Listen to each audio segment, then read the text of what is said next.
আপনাদের কি এমন হয়? আমার কিন্তু মাঝে, মাঝে এমনই হয়। মুখে রুচি থাকে না। কিচ্ছু খেতে ভালো লাগে না। কি করব? হাঁটতে, হাঁটতে বাজারে গেলাম।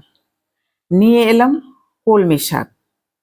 কেটে ধুয়ে নিলাম। তারপরে আলু আর পটল ছোট, ছোট করে কেটে ধুয়ে হালকা মসলা দিয়ে সামান্য করে ভেজে নিলাম। ভাজা হয়ে গেলে এর সাথে দিয়ে দিলাম আমার সেই আগে থেকে কেটে রাখা শাকগুলো।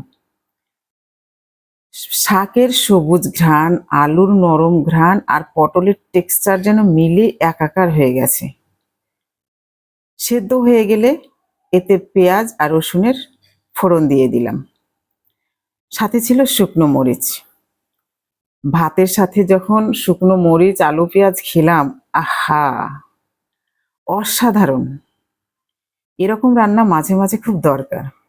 ৩ প্লেট ভাত আপনি এক নিমেষে সাবাড় করে ফেলবেন। কিছু সাদামাটা রান্না মাঝে, মাঝে যেন অমৃতের মতো স্বাদ হয়। জিহ্বায় লেগে থাকে আজীবন।